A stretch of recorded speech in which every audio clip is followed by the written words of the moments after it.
आज हो जाएगा बिहार चुनावों की तारीखों का ऐलान। केंद्रीय चुनाव आयोग 4 बजे करेगा प्रेस कॉन्फ्रेंस। बीजेपी नेता अजय आलोक की हमारे साथ में है। अजय जी, क्या उम्मीद कर रहे हैं, क्योंकि आप लोग भी क्या चाहते हैं कि एक चरण में ही चुनाव हो जाए?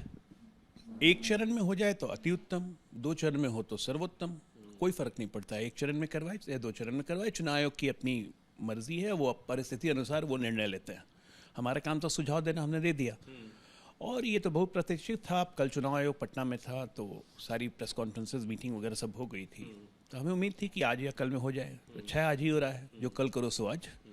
तो आप लोग उम्मीद क्या कर रहे हैं कि कब तक चुनाव की पूरी प्रक्रिया पूरी हो सकती है? कब तक नई सरकार का स्वरूप गठन? 22 नवंबर के पहले सरकार गठन होना है, वो होगा। चुनाव आयोग घोषणा कर चुका है और हम तो चुनाव लड़ने के लिए हैं।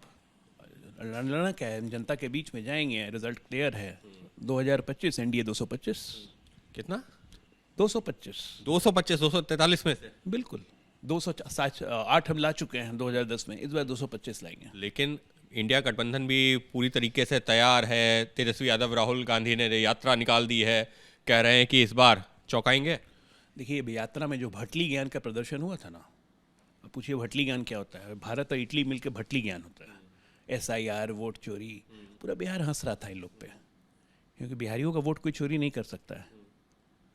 ये वोट चोरी का ज्ञान बिहार में बांट रहे थे। तो आप कह रहे हैं SIR कोई मुद्दा ही नहीं है क्या? एक बिहार में कहावत है, हंसुआ के बिहार में खुरपी के गीत, यही लोग गा रहे थे। बिहार में जहाँ विकास एक मुद्दा है, बिहार में जहाँ पे एक नैरेटिव था 2005 के पहले कि बंदूक की नलियों से छन छन के आता है चुनाव, पिस्टल के बट पे चढ़ के आता है चुनाव, उस नैरेटिव को 20 साल में हमने बदल दिया। अब नैरेटिव है विकास की गलियों में छन छन के आता है चुनाव, विकास की बुलंदियों पे चढ़ने को छन छन के आता है चुनाव। तो ये चुनाव विकास की बुलंदियों पे चढ़ने का है। 2032 तक बिहार को समृद्ध राज्य बनाना है। तो कह रहे हैं कि वोट चोरी की जा रही है, धांधली की जा रही है चुनाव। आपको लगता है कोई सुन रहा है इनकी? आरी तीरी गलियों में घूमते फिरते रहते हैं सत्ता के भूख में, इनकी कोई सुनता भी है? देखिए, कोई नहीं सुनता है तो फ्रस्ट्रेशन में कोलंबिया चले जाते हैं। तो साफ तौर पर एक बड़ा दावा करते हुए अजय आलोक की 243 में से 225 सीटें जीतेंगे। 2010 में जो 210 सीटें जीती थी वो रिकॉर्ड को भी तोड़ेंगे। और रही बात विपक्ष के नैरेटिव की, एजेंडे की, तो उनका ये कहना है कि वो कोई मुद्दा ही नहीं है और इसी वजह से जनता सिरे से नकारेगी आगामी विधानसभा चुनावों में। सहयोगी कैमरा पर्सन निखिल रस्तोगी के साथ अंकित गुप्ता, ABP न्यूज, दिल्ली।